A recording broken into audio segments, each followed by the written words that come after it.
Hey everybody, welcome to another episode of Purple Insider. Matthew Coller here, along with CBS Sports draft analyst Chris Trapasso for the big show, the one where we do our final draft sim and we give our final picks at what we think the Minnesota Vikings will do in the NFL draft on Thursday night. So this is always one that I look forward to the entire draft season. When we're in Indianapolis at the Combine, Chris, I'm thinking about this podcast here today. How you feeling, man? Just a few hours now before the NFL draft. I'm super pumped. And you just mentioning the NFL Combine, doesn't that feel like 2 decades ago with all the quarterbacks we've talked about? And I'm not going to say we were the ones that did it, but we were some of the first to report on the JJ McCarthy hype train that left Indianapolis and has been nowhere to be found, or I guess everywhere to be found since then. It just feels so long ago. I'm excited to finally be here this close to the draft. That's right. I remember you spending some time in a restaurant, bar, hotel, whatever, with some NFL people and coming back and doing a podcast and saying, you know what? I think that there's more JJ McCarthy hype than is out there. And then he goes through his workout, he had his meetings with teams, and then suddenly it exploded to where people think JJ McCarthy is going to end up, which we'll talk about this as we go through our draft sim. So, how I've done it, I've run a draft sim.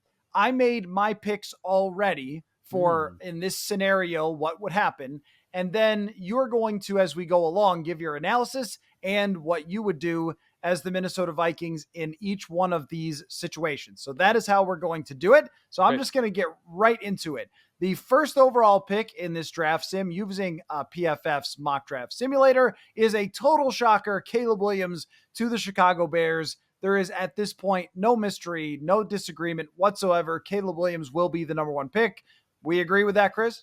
Totally. There's been not one even like glimmer of should the Colts take RG3 over Andrew Luck, and maybe they will. Maybe like there's been none of that.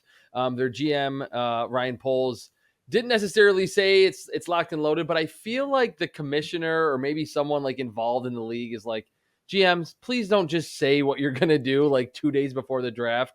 So he kind of gave a vague answer, but I think it makes sense for Chicago to do this, and this will ultimately be how the draft starts on Thursday night. And in the middle of the season, you could have convinced me that there were more questions about Sure. Caleb Williams. Although I was listening to Pablo Torre's podcast and someone compared him to if Prince was a quarterback. And I thought Prince would actually be an amazing quarterback. So I don't know. He'd be owning Charlie Murphy out on the backyard playing football. But that's a Chappelle Show reference if you haven't seen the show. Anyway, yeah, there's the no question here. The league seems to view Caleb Williams is head and shoulders above the next best player, but the next best player is actually, in my opinion, who goes number 2.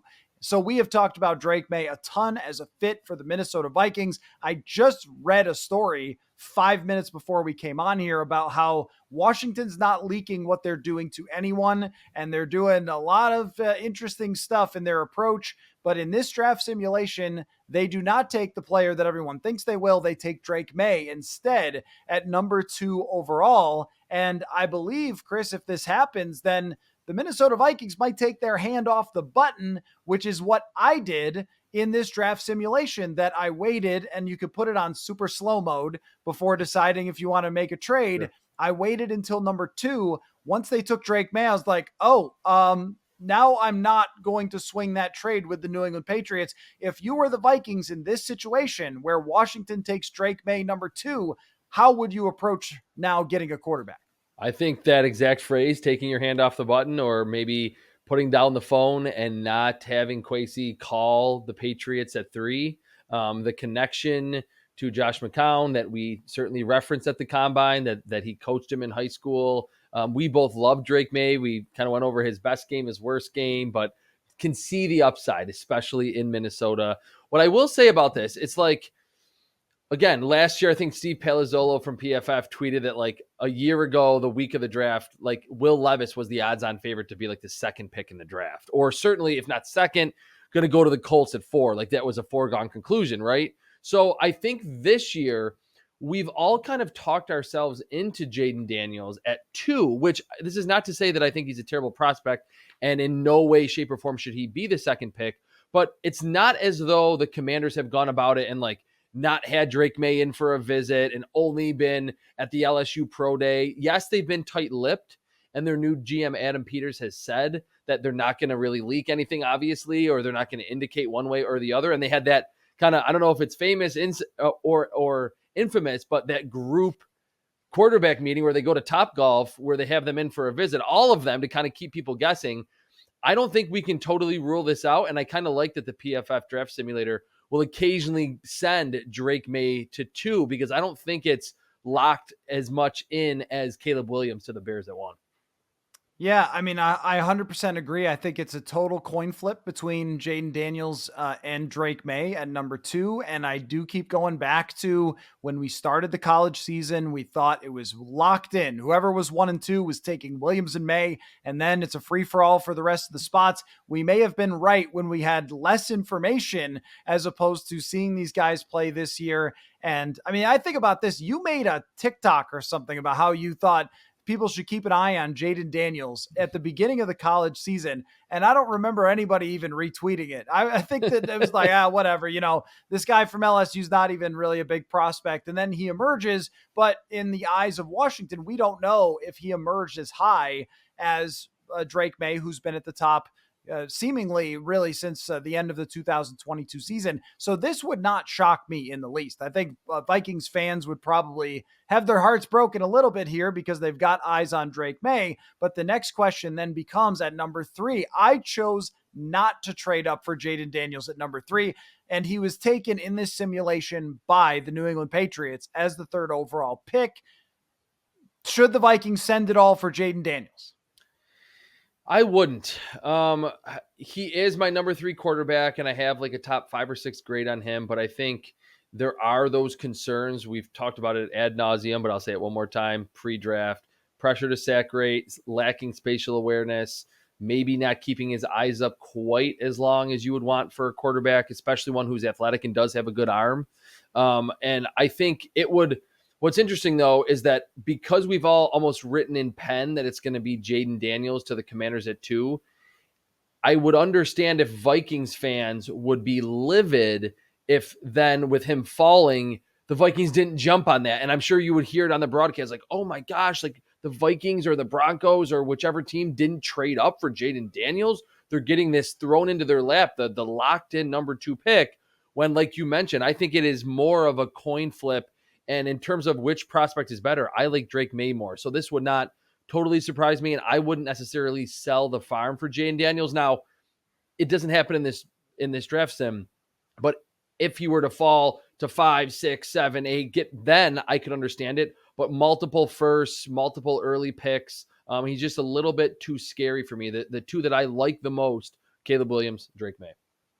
So at number 4, now consider that the simulator doesn't do other trades. So, I mean, I guess we could have had 5 people get together and all try to be trading at once. But in this case, the Arizona Cardinals go with Malik Nabers at the number 4 overall pick, which I think is possible. For sure. This would be a spot where the Vikings, and then number 5 goes Marvin Harrison Jr. to the Los Angeles Chargers. This would be a spot where the Vikings could try to trade up and take JJ McCarthy. Is that worth it? At this point, with the top 3 quarterbacks off the board, you've got 2 teams that have talked about wanting to move down. You end up with Nabers going first, which may make the Chargers' decision easy. They may say, okay, all right, we're not trading out if we can get Marvin Harrison at number 5 overall. So this scenario, again, might make it unrealistic to be able to trade up. But let's say that Arizona said, okay, we would be willing to do it if you offer the right price, and that price would have to be very high. Is that now worth it, trading up for JJ McCarthy, assuming you can't do it without sending the 2 firsts this year and a first next year? I don't know if I would trade all the way to 4 for JJ McCarthy. If you're getting to 5, and it might seem menial, it's only 1 pick, but that could drastically change what this team would have to give up to get that quarterback. And it's kind of the catch-22 of I don't absolutely love JJ McCarthy, but as we all understand that the situation in Minnesota is as good as any in the NFL for a young quarterback to be able to just step into. So I could see at 5, and it feels like, I mean, you're mentioning that in the PFF mock, they don't have other teams making trades, but it feels like the Chargers could be a team that would be very much like, hey, we'll move back. We'll just pick an offensive tackle or Rome Odunze or Brian Thomas Jr. in that trade back to 11. So I wouldn't do it at 4, but you could talk me into it at 5, just because, again, I don't absolutely love the prospect, but you need a quarterback, and I think him falling into your lap or not costing as much just makes a lot more sense than trading like multiple firsts and multiple seconds to get all the way to 3. I don't want to make it too economical because it's quarterback and Yeah, the exactly. price is high, but that's okay. And you're giving up something for the potential of a very high ceiling. Even if the quarterback is good, it's still a very high ceiling for what this offense could become. I chose in this scenario not to trade up and let those two teams make their picks and then go from there. And to see if JJ McCarthy would get to 7, where I decided would be a spot that you'd have to go up to because it's not in the division like it is with the Chargers. So Denver could try to trade up with a team like Tennessee or the Raiders. That was my aim in letting him get by number 4 and number 5. But I came to regret that because at number 6, the New York Giants select JJ McCarthy. We've gone back and forth on the Giants and their potential of drafting a quarterback. I still think that unless they could get their hands on Drake May, they will not do something like this. But also, if you talk about quarterbacks and coaches that would work really well together, you could definitely see Brian Daboll and JJ McCarthy, a little bit of that development project that Josh Allen was, not the same athlete, but same sort of concept. And maybe the Giants would do this if he fell to them and they didn't have to make any other, bigger effort. So that's what ends up happening in this draft sim. And it's realistic. I feel like it's a coin flip whether the Giants would take McCarthy there or not. But I rolled the dice thinking I could get McCarthy at 7, and I lost him. I failed out. So now am I fired? Am I in your mind? Like, am I in trouble? Are you mad that I lost out on him by not trading up to 5? I don't know. I think it's not. I mean, in your case, it's just you're saying I'm going to roll the dice. I'm not going to offer anything. I mean, you would have just been offering it to the PFF Draft Simulator.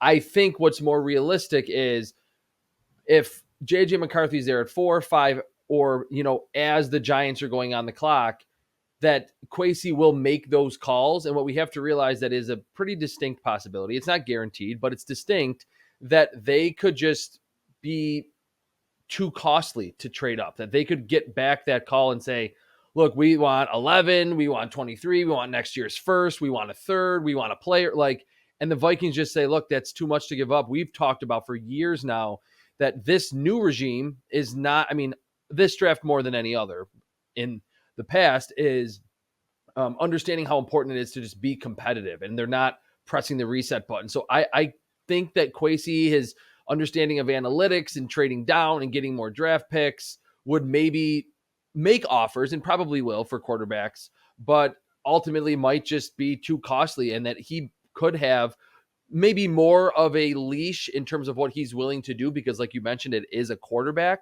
but where he's going to reach a point where he's like, all right, I'm not going to trade into 2026 or something crazy like that. And I do think that we might see on draft night that you can look at the draft trade charts. I have a great one. We have the Spielberger Fitzgerald chart. That's great. Where that for quarterbacks, getting inside the top 5 or 6 might be significantly more costly for a quarterback. If you're trading up from 15 to 9 to pick a corner, all right, it'll probably be aligned with those trade charts. But I would almost, I don't want to say throw them out the window, but we might see a team or two have to trade way more than what the chart says to get that quarterback in one of those coveted spots. So here was my feeling on that. When Neighbors went number 4, my thought was the price probably goes up for the Chargers because of the caliber of prospect that Marvin Harrison is. So it's not just moving back It's by, who they're like not you said, picking. a chart. Yeah, it's who they would be passing up, who they're giving to somebody else, because that means that whoever's picking 6 or 7 gets to have this really, really excellent prospect, and where there are other good ones, but I don't know that there's 2 that are of Neighbors and Harrison in their caliber. So if they're giving up that, then you're probably going to have to really go all in, give them, I don't know, Jordan Addison, or give up 3 first-round draft picks. So that's how I landed on deciding not to do that. And then he goes to the Giants. So now they've missed out on the top 4 quarterbacks. Vikings Twitter is losing its mind. Vikings fans are freaking out completely. They are already calling for my head as the general manager of the Vikings in this draft sim. To number 7 goes Dallas Turner. Pretty good pick there for the Titans. Joe Alt, local guy here in Minnesota, ends up as an Atlanta Falcon. I don't know how realistic that is. I think I'd switch those. Yeah. Okay, but whatever. Either one of those guys off the board. I'd go Alt to Tennessee and Turner to the Falcons. Roma Dunze, who is on a plane apparently today with Caleb Williams, and those guys look like they could very well play together in Chicago. And then number 10, Brock Bowers, goes to play with Aaron Rodgers. So now we sit at number 11. We're assuming Denver has not tried to trade up to get above the Vikings. We're assuming that the Raiders have not traded up, and you have your choice. You can do one of 3 things. You could draft Bo Nix, you could draft Michael Penix, or you can decide to wait until number 23. In this draft simulation, because I was attempting to do it 2 years in a row where I got their pick right, if this were to play out, I decided to go with Bo Nix. I think I might go with Michael Penix, but I decided to go with Bo Nix because I think when the word processing keeps coming up, it just feels like when you watch Bo Nix, out of all the assets he has, see where to put the football, get it out of your hands quickly. That's his top thing. But who they would pick between those guys, very, very hard to say. Either one, I would not try to wait till number 23. I would pick a quarterback here. And if it was me, I would probably take Penix. If it's them, I think they might go Nix. So I'm going to make my official pick Bo Nix with the 11th overall pick if this scenario does play out. So grade my draft. How am I doing so far? I think you're doing pretty well. I would go with a different quarterback, though. I agree with all of your logic, and we went over that last episode. Like, don't wait until 23. It just adds weird pressure. Why didn't you pick him at 11? And I think in reality, if this is how it plays out, or if JJ McCarthy is just not there and he's not in a Vikings uniform, the Broncos and the Raiders right behind you, I mean, you can cross your fingers all you want, but I feel like at least one of the 2 quarterbacks goes off the board, whether it's Nix or Penix, whichever one you don't pick, not going to last all the way to 23. There's other teams that could trade back into the first to see these quarterbacks fall. I would go with Michael Penix, and I agree with the processing. We heard Kevin O'Connell talk about that, being smart, the footwork stuff.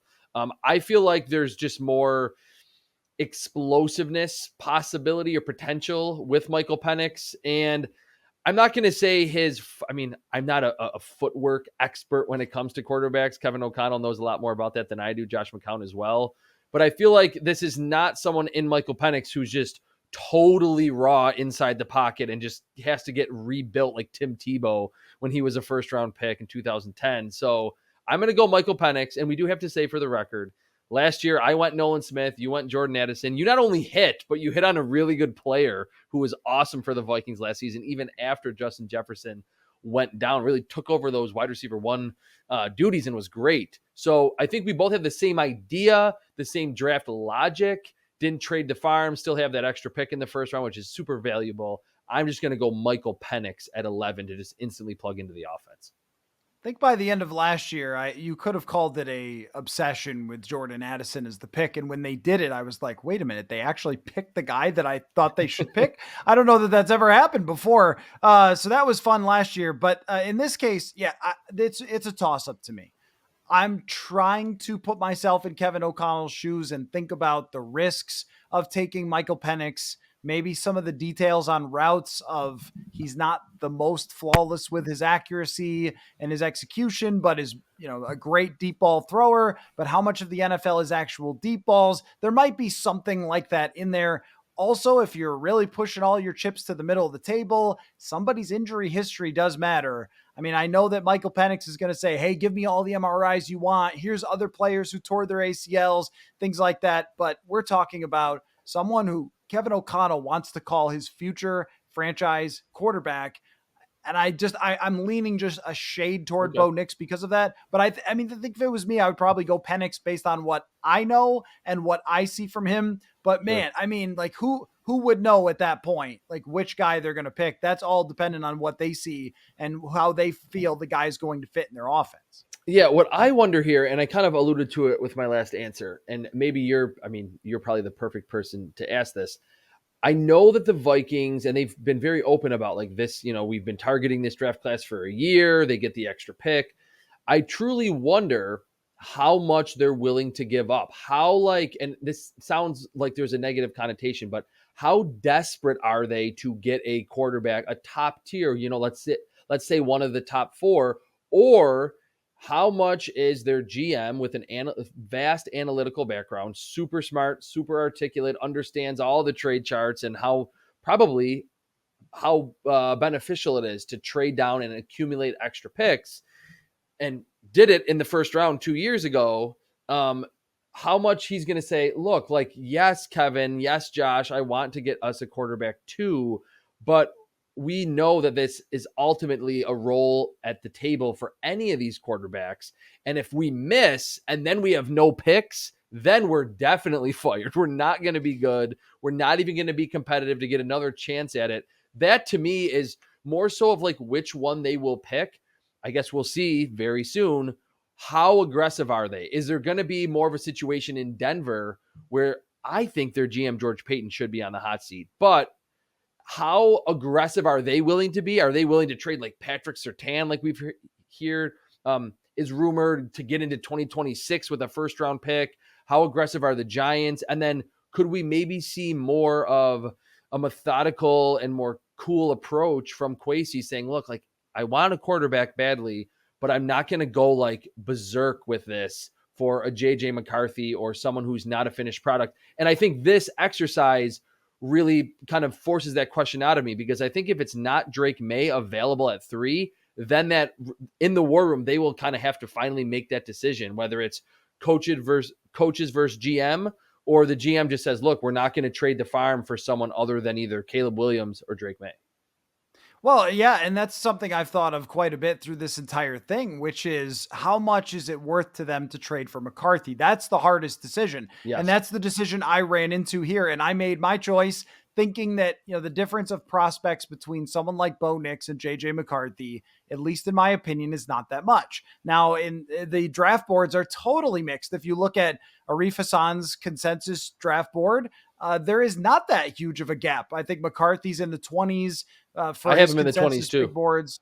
And then, right. So going off of big boards, and then you have Penix and McCarthy or in Knicks that are in the 30s. So there isn't that huge of a gap versus Drake May that's all the way up at the top. So for me, pushing the chips to the middle of the table and putting everything out there, risking it on one guy is okay in my mind for Drake May. I, as sitting in the seat doing the draft sim, was not willing to do that for McCarthy because I'd be comfortable with Penix or Nix. And I also think, as you mentioned, that the odds of success for either one of those guys versus McCarthy is just not that much different. If you're drafted in the top 12, 14 prospects as a quarterback, look at throughout history, it's not always the first guy. It's not always the third guy. Sometimes it's the fifth guy.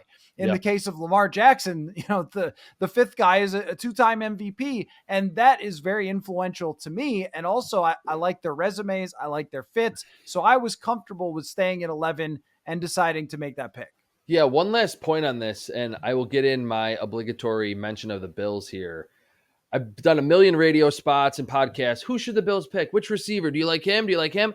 And I've literally gotten to the point where I'm like, as long as they don't pick like Jalen Reagor, like the worst receiver in the class, you have Josh Allen, you have a good offensive coordinator, you have other weapons, you have Dalton Kincaid, decent to very good offensive line. Just pick a receiver. Don't wait and say, let's get one in the 4th round. That's kind of how I feel about the Vikings, where we've talked so much about what a great situation. I was listening to Mina Kimes' podcast, and she was raving about like, holy crap, the situation in Minnesota is amazing. The Vikings know that, and it wouldn't shock me, kind of baked into my thought that maybe Kwesi's analytical background would kind of push him away from selling the farm for a quarterback, could maybe take kind of I don't want to say not confident approach, because all these guys, they pour over the film, they know the analytics, and they have so many former coaches on staff that know the intricacies that make it work at the quarterback spot. but I could see them just kind of stepping back and saying, look, we don't really know. We've, like, you and I joke about this all the time. We don't really know how they're going to play out. But as long as we kind of just pick one, I mean, we had Nick Mullins throwing 400 yards in a single game, like in this offense. And that was maybe without Justin Jefferson at 100%. So it's, to me, maybe that's too simple, but it seems like if I can think that, and it's not that hard for me to grasp, that you would certainly realize that the Vikings could maybe feel like, plug in any of these guys. And this is kind of to your point that there's not a huge difference, I don't think, between McCarthy and Penix and Nix. Plug him in and let him go. And then suddenly we're not barren with future draft capital and can add some more younger talent to the roster that's cheap. So you and I think that way, and I think Kwesi thinks that way, but I don't think Kevin O'Connell No, thinks probably that not. way. And so that's what it comes down to here with this. So if Kevin O'Connell evaluates all these quarterbacks, he sits down with them, he has a steak or they eat ice cream, and he watches if he competitively eats his ice cream or whatever, and he's decided on every single detail. Oh wait, that's how Washington might do it. But they look at every single detail of these quarterbacks, and he says, look, let's just say out of a 10 scale, I don't know what scale they work on. JJ McCarthy is a 7.7 and Bo Nix is 7.6. Then Kwesi Adofo-Mensah is going to say, could you be, comfortable with Bo Nix as your guy versus JJ McCarthy at 3 first-round draft picks? Here's another thing Kevin O'Connell should keep in mind is that he is the head coach of the Minnesota Vikings football franchise, not head coach of a quarterback. So it is very important that he keeps in mind, and especially as I draft simmed this, and I know already who I got at 23, that could be pretty darn beneficial to his friend Brian Flores, who will help him potentially win. So I'm going to start moving down now through some of the other picks. And so again, I went with Bo Nix as my pick, as who I think they would pick. I would certainly take Penix as well. Denver in this case did not take Penix. They went with Jared Verse. The Raiders went with a tackle. We had a real run on tackles here. Yeah, that's Saints tackle, Colts tackle, Seahawks tackle. Wow. Byron Murphy ends up going 17 to the Jaguars. And then number 18 is Brian Thomas, goes to the Cincinnati Bengals. This is where Michael Penix went, is 19 to the Los Angeles Rams. I guess he would be the next man up after Matthew Stafford retires.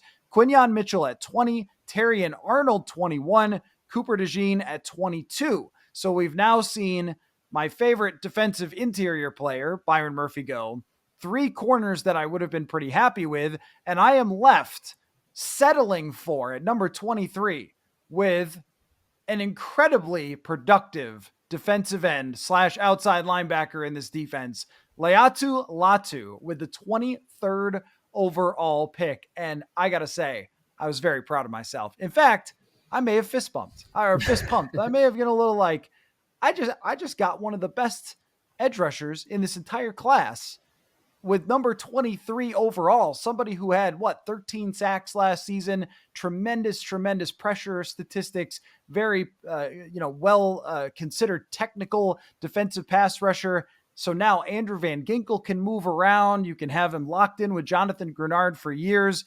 And this made me really like this outcome, Chris, for the Vikings franchise, is getting a quarterback with a really good resume that I think can execute a lot that Kevin O'Connell asks, and an absolute beast at the defensive tackle or the defensive end position.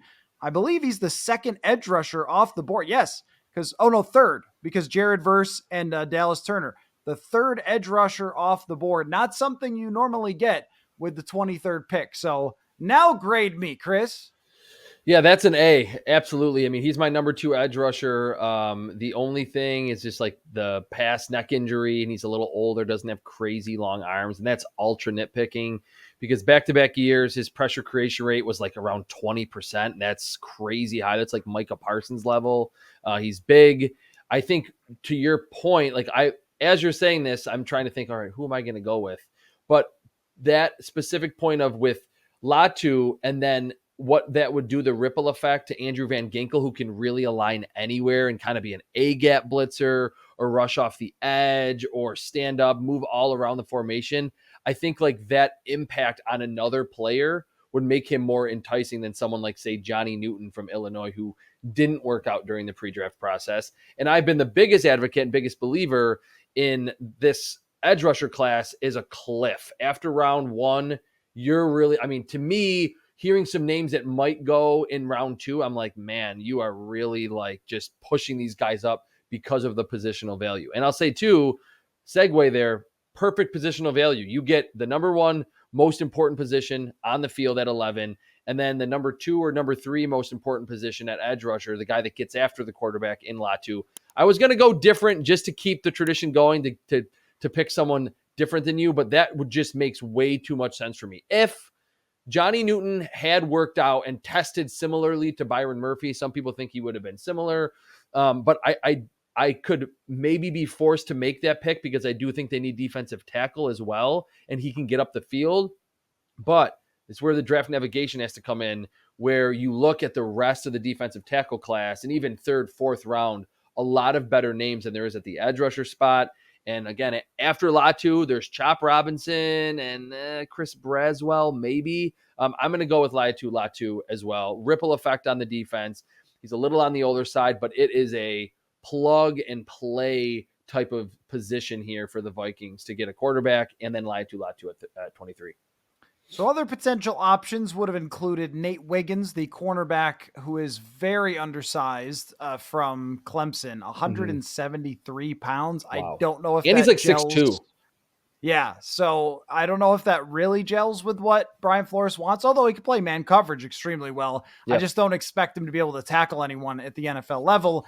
Also, Chop Robinson, who is a little more project-y, in my opinion. I'm not sold on him being a better pick than Latu. You could also go Darius Robinson, or if you wanted to be a guard guy or interior lineman guy, Jackson Powers Johnson. But I think Latu is the best decision here by far. So DPA. Where would this rank to you? And then I'm going to run through my fourth round late picks here as well. Let's do it. So where would you rank that among best case to worst case? Like on a scale, let's say that a 1 is the absolute best case, your favorite case ever for the Vikings with the first round of the 2024 NFL draft. 6 would be they miss on all quarterbacks and take 2 punters in the first round. So let's just, I don't know why, it's because there's 6 quarterbacks, I guess. 1 to 6. With because one it's random. With one being is, the best and 6 being the worst. 6 is, oh my, what? How about crazy at his head? How about 2.5? Because I don't know if you totally agree with me on this, but I think we do, that Drake May, just however they get him, would be the best case scenario that's reasonable. With him off the board, I think you don't trade the farm for JJ McCarthy, because we do agree. I mean, you can look at my big board. I have him, I think, at 21. I have Penix near like 31 or 32, and then Bo Nix, I think, is like 33 or 34. So again, not a huge gulf between those. So I think to miss out on May is a bummer, and it takes it out of that number 1 range. And to still get a quarterback, you pick Nix, I pick Penix. Nix, you can certainly, I mean, I could be talked into that because of all the processing. And again, like I said, just getting a quarterback that is reasonably talented in this situation without trading the farm. And then certainly from picks 11 to 22, there would be Vikings fans like, why did we not trade up for McCarthy in May? And oh my gosh. And then you land Latu and you're like, oh, I see. Like, this makes a lot more sense now, because this helps out the team on both sides of the ball. And I think we started off this pre-draft process before we just talked about quarterbacks for an hour straight every week. We're like, the defense needs a lot of work. And I get that certainly talking about quarterbacks, and especially this draft, is fun for Vikings fans and makes a lot of sense. But this would remind everyone that, yeah, they still need, even after some of the signings in free agency, some good ones, they do need some more help up front. And Latu is hit the ground running, instant impact edge rusher.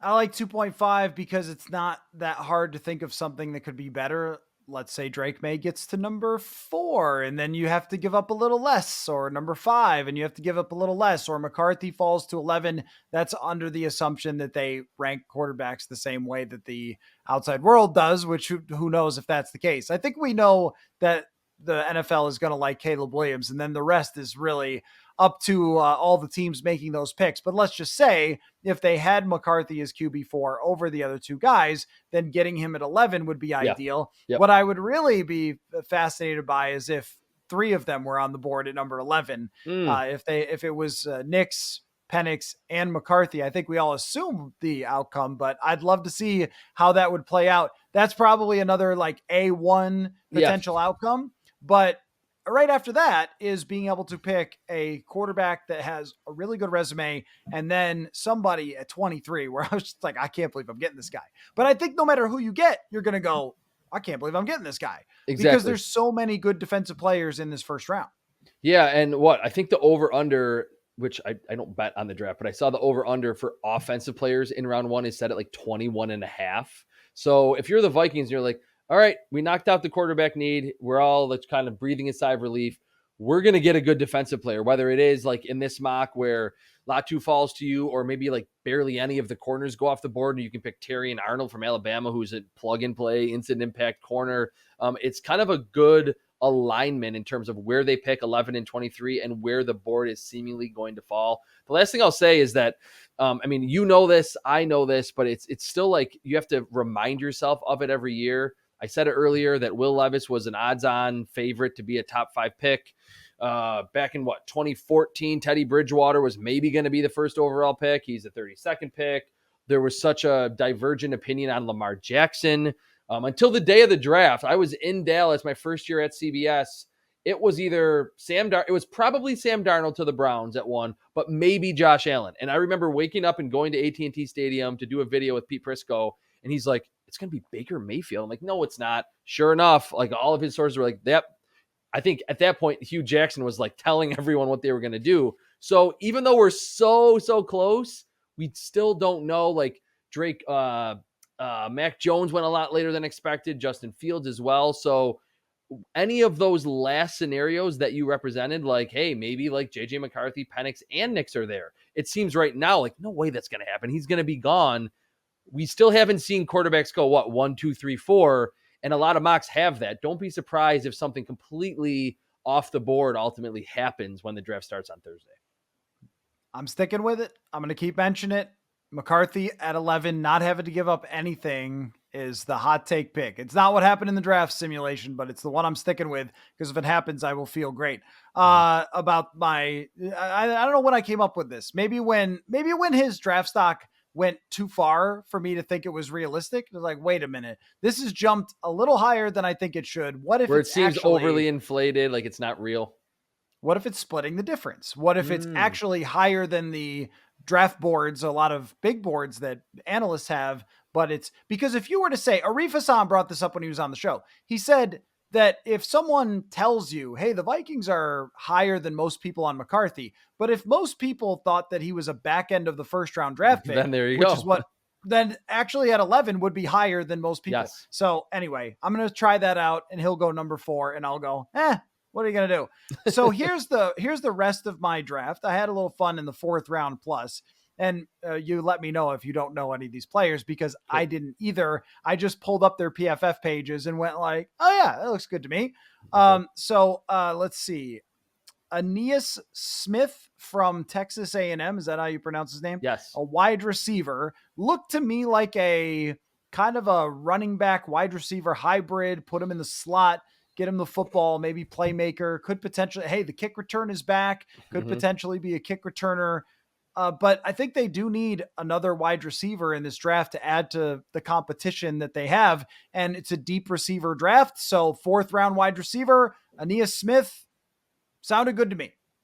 Yeah, so his film to me is day 2 quality, but his workout was day 3 caliber. So that's really probably going to be why he'll be available later, early in his career at Texas A&M. He looked like maybe even a future first-round pick. His career missed tackle force rate is crazy high. It's near like 25 or 30%. So it's up there. Like Malik Neighbors is 31. So he's really is exactly what you just described, that he's small, he's stocky. He just doesn't have that, 40-inch vertical with low 4.4 speed, but in an offense, it's going to be very rhythmic and it's going to get the ball out of the hands of the quarterback quickly. Aeneas Smith can be someone that is that truly, I think, becoming very important chain moving slot receiver, where maybe Jordan Addison's going to run more routes, get down the field more. But if it's 3rd and 3 and there's bracket coverage on Justin Jefferson, you can use Aeneas Smith on the other side of the field away from he and Jordan Addison. man-to-man coverage. He can win. He's a good enough athlete to separate. And even if he doesn't, he's going to catch the football, bounce off a tackler, and get the 4 yards for the first down. So I would like that pick for the Vikings, just adding more firepower to presumably a first-round rookie quarterback.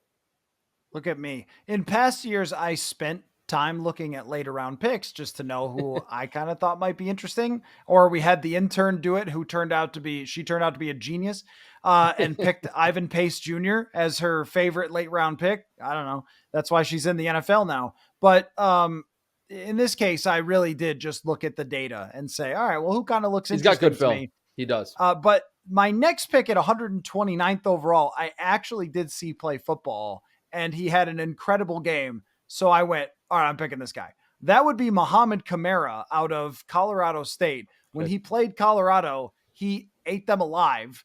And even though he's undersized, I think Brian Flores is okay with undersized. Mm-hmm. So I went with him. I think his data was really good. And certainly the time I saw him, he was a beast. So here's the book on Kamara is that he's, like you mentioned, he's undersized, doesn't have quality length, but the pass rush moves like you would be getting with Latu are, I don't want to say through the roof, but he certainly develops pass rush plans. Like he's like, all right, I'm going to try this and then counter to this. And then this one, I'm going to go inside and spin off of it. He's very calculated with his rushes. And he's kind of like Ivan Pace playing a different position in that he's more powerful than you would think at his size because he's built so low to the ground. There were some reps that are just popping into my head now at Colorado State for him where he drives like a 320-pound tackle backward. You're like, this guy is like 6 foot barely, like 235, 240.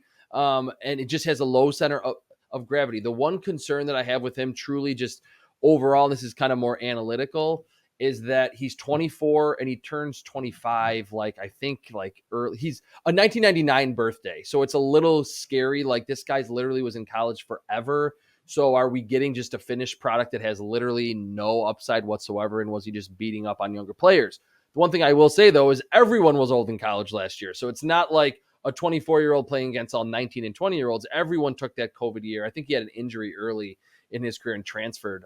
But certainly in terms of just the refinement, you definitely get some Ivan Pace vibes where he plays with his hair on fire and plays bigger than his size because of how skilled he is and just how much power he has because of his low center of gravity.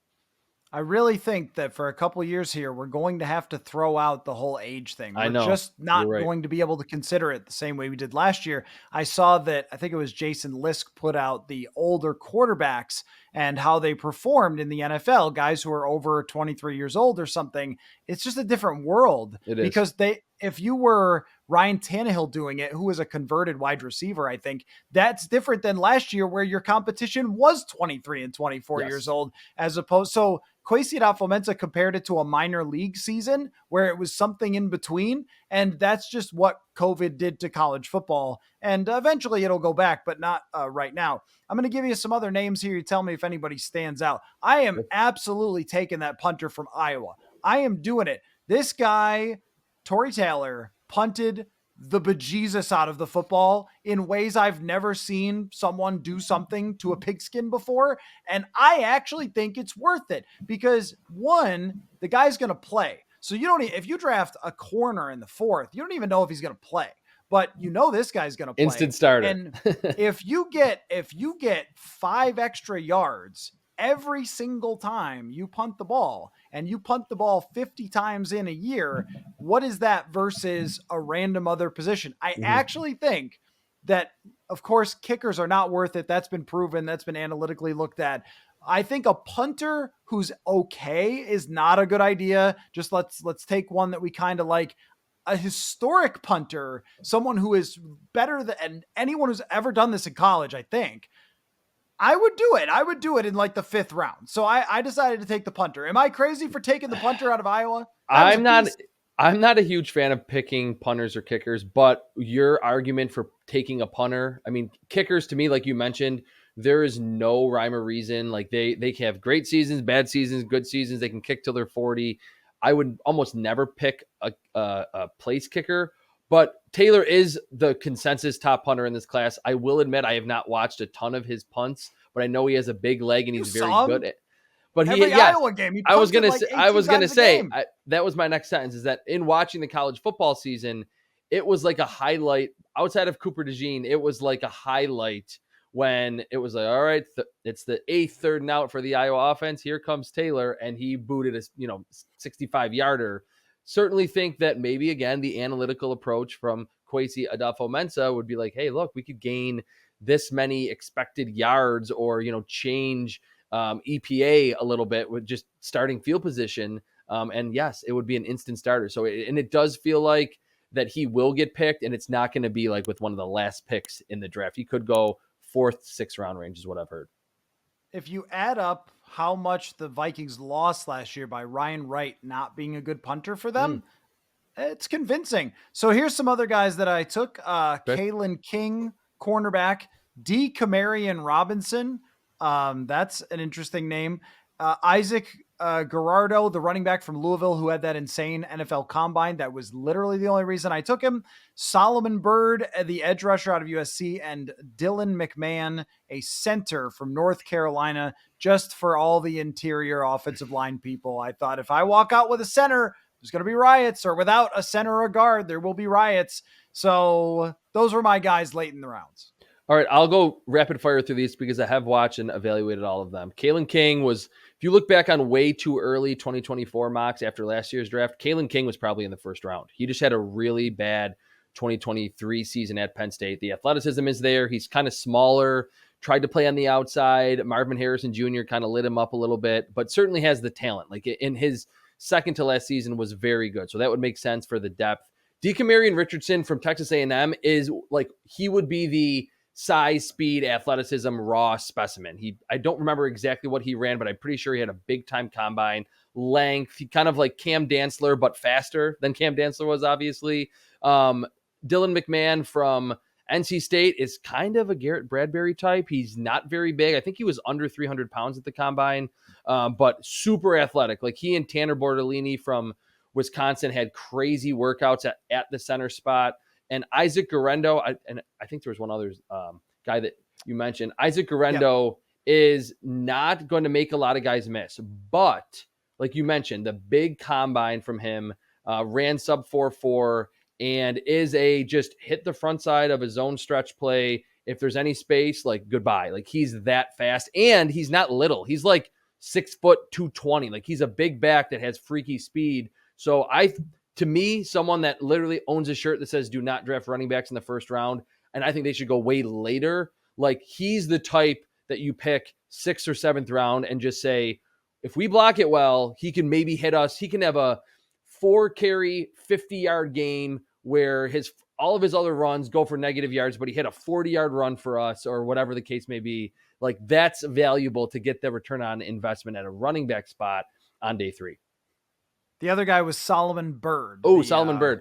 Yeah, edge rusher from USC. He's weird. If you look at his RAS, I believe it's like 2 or like 1.5. And I do believe in RAS. Like I'm not someone that I feel like I can see it better than what the numbers are. But I will also contend that sometimes guys just don't have good workouts. And he's one where when I typed in his RAS, I was blown away because Solomon Byrd looks way more athletic on film. And he's someone that is, I'm not going to say he's, of course, to Latu's level, but he's very calculated as a pass rusher, that he is bigger, bulkier, and swim move, swipe move, spin to the inside, fake inside move, rip move. Like he's got it all. It's just not to the level of athleticism that you want out of even a mid-round pick. So Solomon Byrd would be someone where you're hoping, like Ivan Pace, who doesn't have a crazy high RAS either, could certainly outplay that, like those numbers in his athleticism because he's pretty refined as a pass rusher.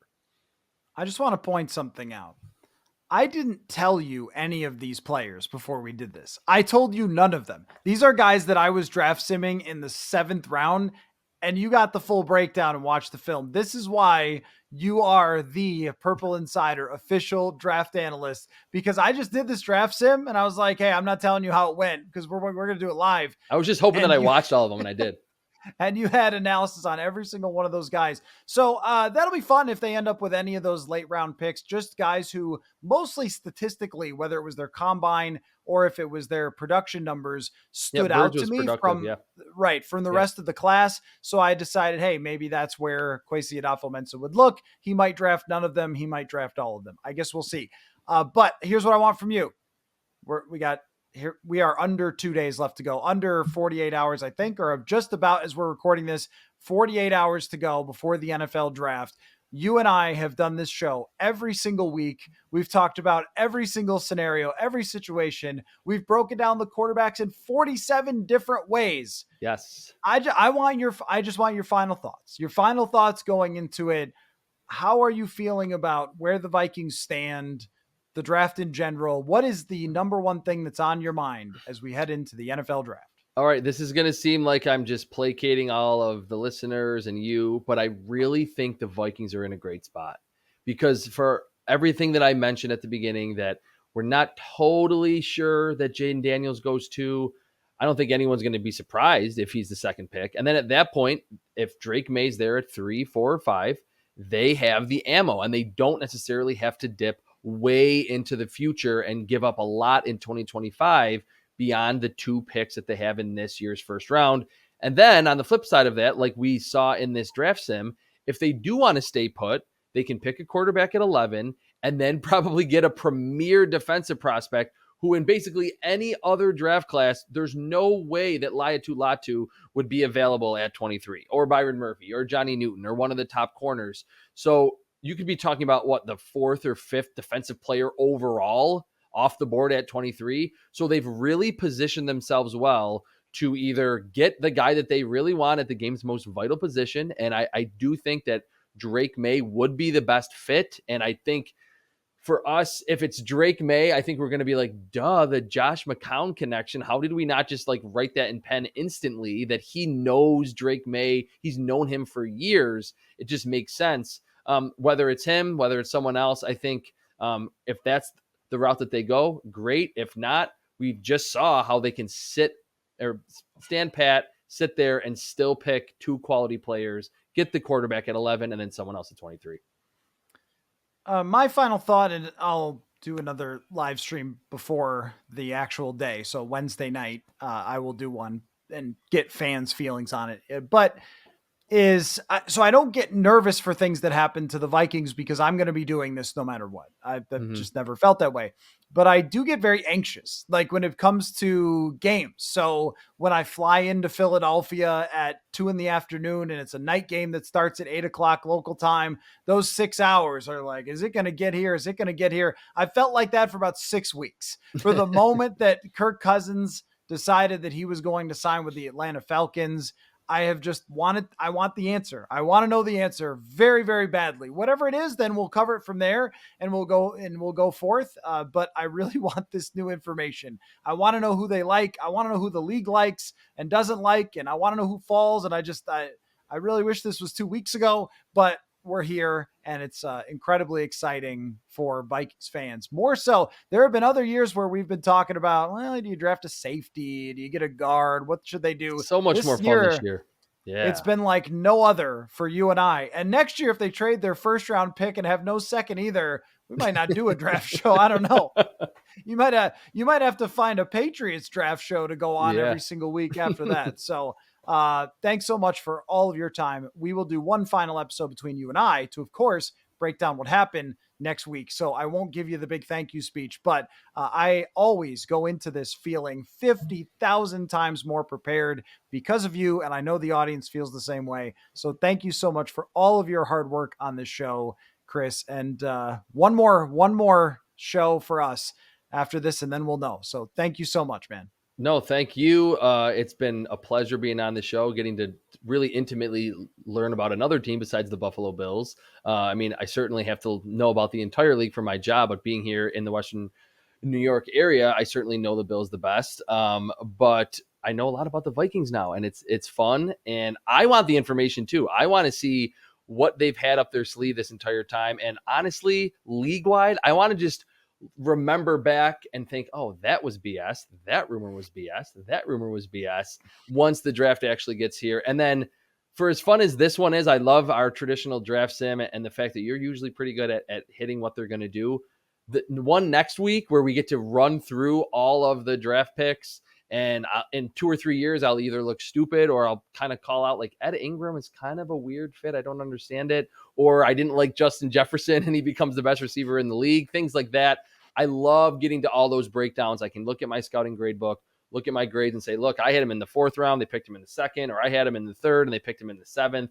Things like that. I love that episode. That will be chock full of hopefully eventually useful information for Vikings fans. All right. Looking forward to it, Chris. And we will talk to you then. Football. Why don't you give a pretty intense? Why don't you give an intense football? Football. Football.